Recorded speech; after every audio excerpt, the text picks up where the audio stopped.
Hi, welcome to the Lisa Saunders Show. I'm Lisa Saunders, and back by popular demand is Debra Lynn Alt, former lead singer for the Rolling Stone magazine house band, right? Yes. And Dr. Joanne Z. Moore, owner of Shoreline Physical Therapy. And the reason we come back to you today is because we are discussing musician injuries, and I had no clue musicians had injuries from the way they play, practice, years of performing. I get writer's injuries from sitting there at the computer, but musicians have their own set of problems, and it's very interesting to me what they should do to prevent them, and this exercises you need to do to keep yourself limber and strengthened. Anyway, so Debra, just to get us in the mood, will you play us a song? Of course.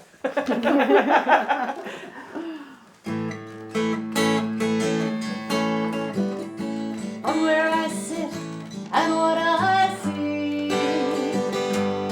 from the comfort of my easy chair, every corner of this blessed world cries out for love, hope, and repair. The question always comes down to, can one single person do? Have to pick somewhere to start, find the thing that moves your heart. We all need decent shelter, place to build, house or home to call our own, roof and walls around to keep us safe and warm, windows to let the light shine in, house or home to call our own. I'm so grateful to have all the things I do, loved ones and a house to come home to. I want to be part of what's rebuilding our humanity. In giving, there's so much to receive. We all need decent shelter, place to live, house of home to call our own, roof and walls around to keep us safe and warm, windows to let the light shine in, house of home to call our own. We all need decent shelter. Amen. Nicely done. And Nicely you did done. that for Habitat for Humanity, right? To I did. raise awareness of the need for housing for people, or to join in the effort of building houses or donating for materials. Yes, and in fact what inspired me to play it today is I'll be singing it for an event about homelessness coming up next month, and just delighted when people remember it, and it helps with fundraising and just to remind people how fortunate we are to have our homes. And there's a lot of great organizations out there trying to help people who don't have homes. And you work, you create a lot of music for many causes: Mothers Against Drunk Driving, autism, all kinds of efforts. Child abuse, cancer survivors, and And you have a book for cancer survivors that you did with it, like an image book that went along with your song. yes, that was dedicated to cancer survivors and their loved ones. It's a book of photography by my late friend Monica Schwartz-Bear, and we illustrated her photographs with the lyrics of the song. Now people can just go to your website, right, to find out all your Absolutely. different, get your different music Yes. and CDs and everything. And this is kind of a good match that you're here, Joanne, because you get involved with a lot of causes. You've been doing owned your physical therapy practice for 44 years. Well, I've been practicing for that long, but I've only owned this practice for 35 years. Oh, okay. But you did work with orphans, and I forget which country In that was. Nepal. Yes. Oh, I didn't know that. Yeah, see, you guys have a lot in common, the different causes that you get involved in. So you're a good match to help her, keep her from being injured and treating her. So can you just tell me about these musician injuries? Is this something only professionals worry about, or children? Not at all. Oh, Not really? at all. Okay. In fact, that's one of the big things physical therapy does, is no matter what your passion is, we're here to support you and to help you to do what you want to do. And we'll figure out strategies and interventions to make it possible for people to fulfill their dreams, to do whatever it is that they want to do. I think all of us have a special place in our heart for musicians because you touch us deep in our core. And the world would be so poor without the music.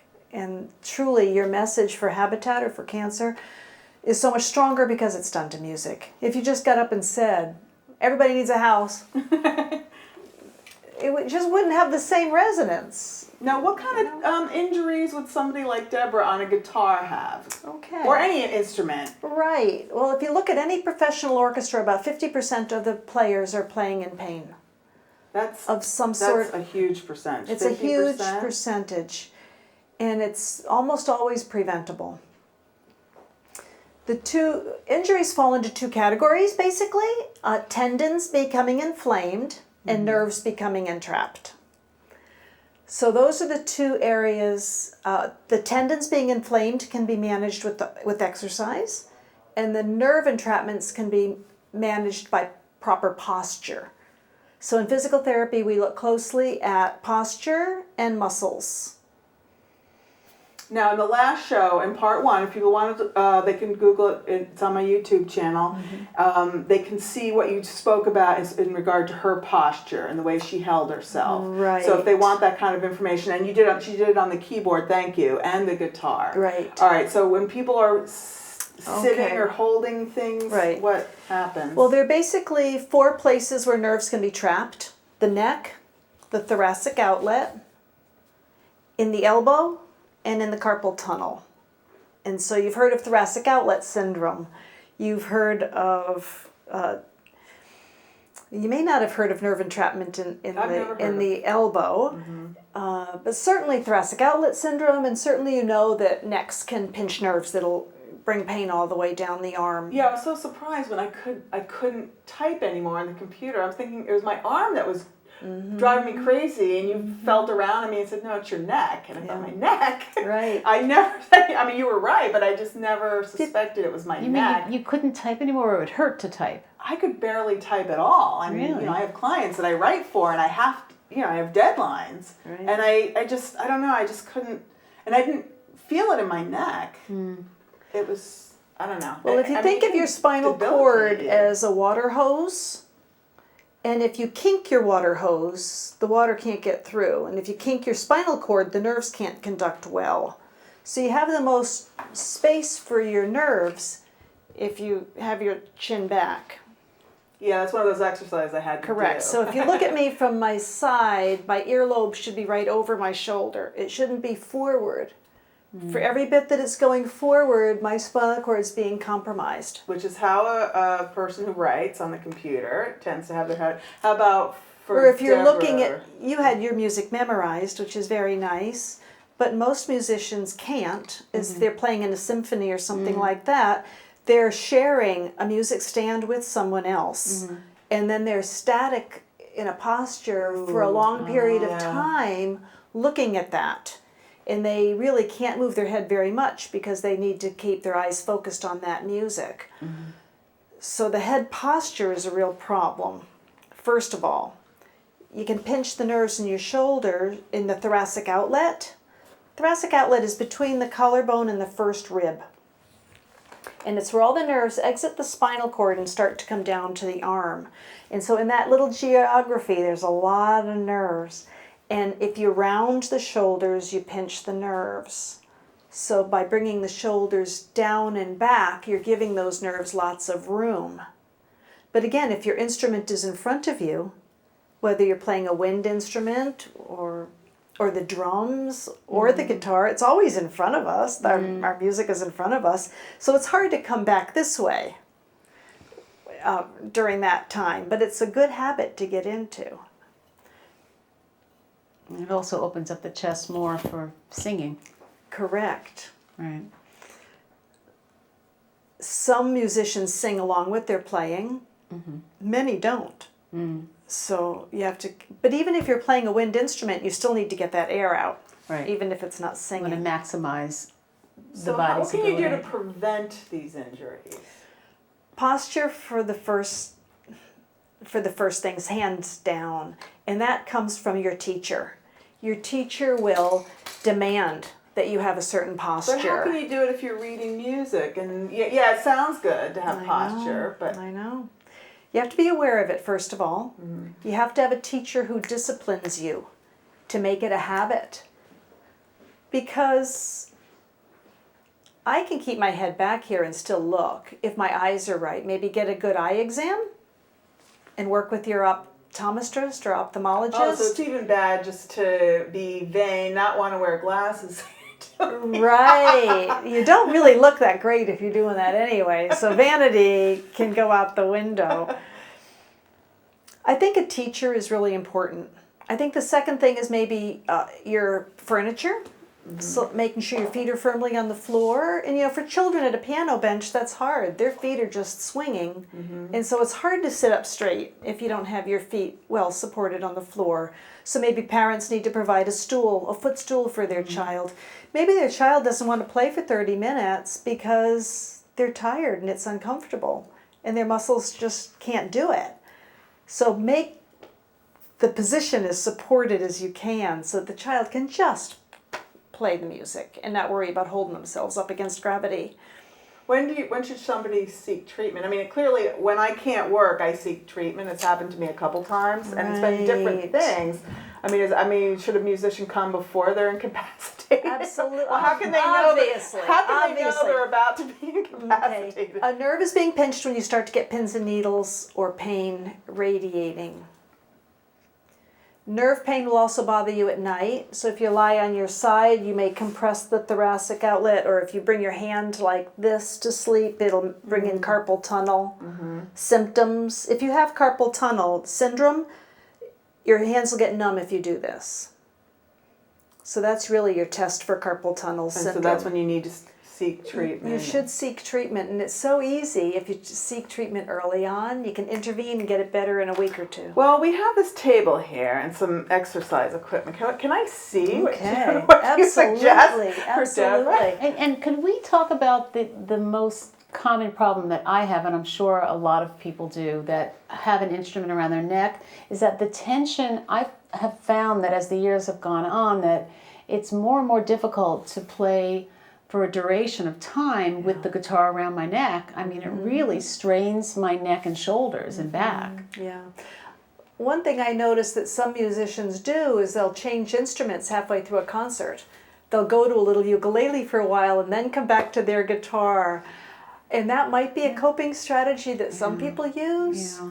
Or maybe do more singing for one, sing a cappella for one, and then come back to your guitar. Often sat down in between sets. It just depends. Or sit down. Yeah. Or give someone else a chance to play in your concert.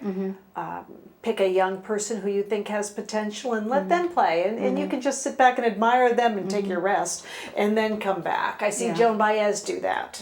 Joan will play one or two songs and then let the young person come on. She takes a rest and then someone else comes up. So she's certainly my contemporary now. I think planning has a lot to do with it. Yeah, that's a good Developing those planning strategies. Yeah. And then, of course, being very strong can make all the difference. Yeah, I've been trying to do my upper body workouts. Yeah.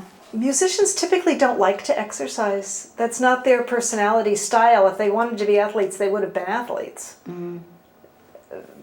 This is where they're drawn. So what kind of exercises do you recommend? Core strengthening. If they liked rowing, that would be great. Crew would be a great off-season sport for people because it pulls you back. It does. It just pulls everything back. So crew is great. Just outdoor walking, swinging your arms with good posture. Oh, that's the thing to do, swing your Sure. arms when you walk. Yeah, keep your head back, have a nice trunk to it. Something different than the music. Mm-hmm.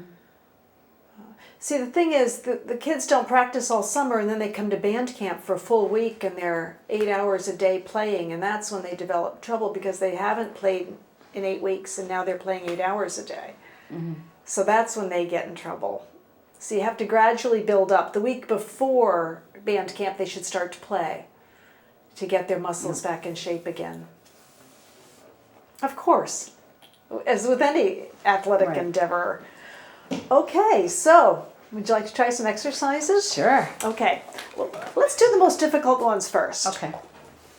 I'm so glad I get to watch. I don't have to. Okay, so I'm going to start with this styrofoam roll. Are you able to pick that up and put it on the table? Thanks. This exercise is for posture to help bring those shoulders back. So these styrofoam rolls are available at most sporting goods stores. You'll find them in most gyms. They're under $20. Beautiful, just like that. Now just being there, you can feel your chest open up a little bit. Yes. Now to stretch the front of the chest out, remember how to do a snow angel from when you were a little kid? Just bring your hands right up like that. Now if you don't have one of these rolls, you can just lay on the floor and do this. And turn your palms up so that your fingernails touch the floor all the way up overhead and then all the way down. In here you may notice some asymmetries. You may notice that one arm goes up further than the other. How's she doing? That's okay. I think she's doing great, don't you? Yes, I do. Thank you, Lisa. This is much more difficult than it looks. Well, I can It's feel. very difficult. I've done it, and I'm just, like I said, I'm really glad it's not me. You can really feel the upper back area. Right, now Working. you should never go through pain. If something starts to pinch or hurt, stop just before you think it's going to start to hurt and come back. Pain has such a wide spectrum. It is. Yes. Okay, go ahead Okay. and sit up if you can. Okay. Off the roller. Yeah, Okay. right forward. Okay, now, Deb, since you're such a good sport, can I ask you to do some more difficult ones? Of course. Okay. I'm going to ask you to lie on your tummy Okay. so that your face is up this way and Okay. your feet are down that way. Okay. Okay. And let your hands scoot right down towards the floor. Now this one can be done on the side of your bed, and it's called I's, Y's, and T's. Now bring your hands up forward like Superman, just like that, and then back down again. And now your body looks like the letter I. Straight up, Superman. Good. Now this strengthens all of these muscles through here and helps you to maintain an upright posture and not be rounded. And this is great even for adults because this is where we tend to round and where we tend to get some osteoporosis. So anything that we can do to interrupt that, even if you're not a musician, is a good thing to do. Now the next How exercise, long is she supposed to hold it for when she puts her? she doesn't need to hold it for So it's too just long. slowly going up, slowly going down. How Yep. many should we aim to do? Our goal is three sets of 10. What does that mean? 3 30. sets instead of saying Do 10, Yeah. and then do something else, then come back and do 10 more Okay. again. Now the next one, before you get too tired, is the letter Y. So you bring your arms out at a 45-degree angle. Yep, just like that. And then back down again. Now, should you be trying to think of your pelvis being riveted to the table? Correct. And this is too. You're not lifting your whole Okay. body. And your head is staying in a nice neutral position. You're not looking up. And that's a little, let's bring you in a little closer to here. There you go. So your body now looks like the letter Y. Good. And then the last exercise, your body looks like the letter T. So you come right out to the side. Beautiful. Just like that. Up and down. Up. And that, you can feel that working? Okay, and right up here, yeah. And how many Right about- sets of? And again, we try to do about 30 repetitions of each one. So, but always 3 sets of 10 because you want us to 3 rest sets or of do 10 something in or between. 2 sets of 15, whichever you prefer. Okay, thank you, Deb. That was awesome. So that was I's, Y's, and T's. And those are hard. Time Oh. to get up. Yes, you can get up now. Beautiful. And you can just sit right there on the edge of the table. Now, to prevent tendinitis, you do the first half of an exercise quickly and the second half of the exercise rather slowly. So, to prevent a tennis elbow or a golfer's elbow in through here, you keep your elbow close to your side. I'm going to give you a 1 pound weight. Lift it up quickly. Not just from the wrist? Correct, just from the wrist. And then down slowly. So it's up quickly and then down to the count of 5. 2, 3, 4, 5. And then up. 1, 2, 3. Tendons get stronger when you lower slowly. So anything that's tendinitis, which is an inflammation of the tendon. A tendon attaches a muscle to a bone. And when it gets inflamed, it's sore when you use the muscle. Okay, so now we're going to do biceps, and they're a bigger muscle. So I'll let you have a bigger. And this one, if you have soreness, beautiful hair, soreness right in here, that could be a bicipital tendon. Come up quickly and down slowly. Just like that. And that's going to make the bicipital tendon stronger. If you have sore, excuse me? How do you know how much weight to start with? You should be able to do 30 repetitions. If you can't, then it's too heavy. Okay. So start lighter than what you think you can do and build up. Okay. And the third exercise is out to the side. And then just raising your arm up this high and back down. And this gets the rotator cuff muscle that's frequently injured. Or replaced. I know a lot of people have. Yeah, they have to. This is when they say rotator cuff repair. This is the tendon that ruptures. Okay. And it ruptures because of erosion. And it erodes when the scapula, the shoulder blade, rides up and pinches it. Now, is this something you should try to do?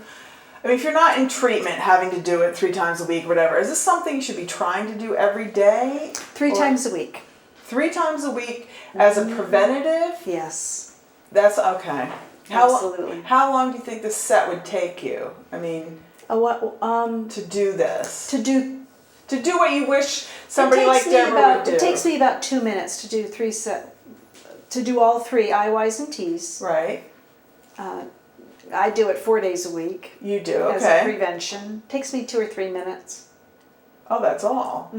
Oh, wow. Okay. So we're not talking about a big chunk of time for a musician to spend just to keep from getting into trouble. Correct. Okay. And then to stretch this out in here, you just bring your hand down like this, and then bring your other hand and stretch and straighten out that elbow. There you go. And then stretch down that way. And you should feel the stretch coming right through here. Me too. Yeah. Well, that's a good one for the left hand, yeah. Yeah. And this is a motion that you use a lot in guitar. Well, that does feel good. Good. Do you have these written out by any chance? Of course. Of course you do. I give every patient a handwritten or a computerized printout of all the exercises that they're to do every day, and I would be happy to get you that. That'd be great. So we've talked about nerve compression injuries. We've talked about tendinitis a little bit. The third area that you have to be concerned about is psychological health. There's a lot of performance anxiety with musicians, and it seems like the better the musician, sometimes the more anxious they become. They don't realize how wonderful that they are just being themselves. And so the deep breathing techniques are really important. And being very gentle with yourself, forgiving yourself when you don't hit the right note. No one else noticed it but you. And it's okay, just keep going. Especially in a live performance. The people are in the moment and they're not catching those little finesses. So deep breathing, how? Like how should she be doing that? Well, that's something that I believe I'm cultivating in my regular meditation practice. Meditation's a great adjunct to being a musician. Oh, yeah. That would take half. Because don't you know when you're nervous, you put in more energy than the task requires. Right. Whatever the task is. If you're angry, you're vacuuming harder. You just put too much into it, and you're much more prone to an injury if you're feeling emotional. So staying calm, being at peace, even though the world's going crazy around you, being at peace within yourself is going to minimize the impact on your body. It reminds me of the other day I was singing at an event and a word slipped from my mind. And it was remarkable to me how I was able to slip in some words and no one noticed it. And they weren't really the correct words. Right. And I really believe that cultivating a meditation practice enabled me to do that without jumping or just completely going off the track. Right. Now we have about 4 minutes left. What do you wish? I mean, I'm hoping she has a chance to sing again. But do you have something I think else? that's a great idea. Do you have something else we should cover though? Because that's what Next it's couple all minutes. about. I would just say to musicians of all ages, find a good teacher. Be at peace within yourself.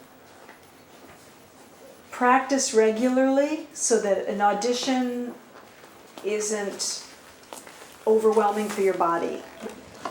Have another activity like meditation or exercise that gives you some generalized strength.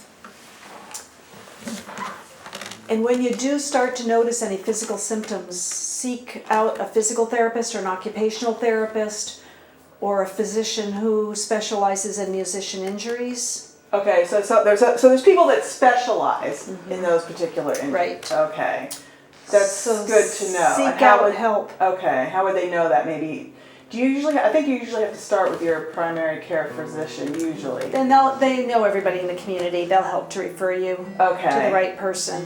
Right, and I'm excited because actually I'll see Debra again on Saturday for the March of Dimes. This time you won't be having your guitar. I think you'll be singing The national anthem. the national anthem. You're a wonderful singer, and I've gotten to hear you several times. So, what do you feel like playing? Are we going to give us a hint first? Well, I before we thought start? I know you love the Connecticut song, so Oh, I thought do! this is such a beautiful season in New England. I thought I'd play the Connecticut Oh, song. thank you. Great. I don't know if we'll have time for the whole thing, but I'll play as much as we have time for. Great, good. It's called Where New England Begins. I was a single city girl, just following my heart. Had enough of urban life, out to make a brand new start. Something fresher, cleaner, kinder, more air beneath my wings. Loaded up my car, and little girl with all our things, I set out to find where New England begins. New England begins where the steeples and the greens are proudly framed by landmark towns. New England begins when the car horns and the crowds finally fade away and settle down. New England begins where the city lines get blurred and the wetlands and marinas hug the shore. New England begins where the church bells can be heard while you're chatting with the folks that live next door.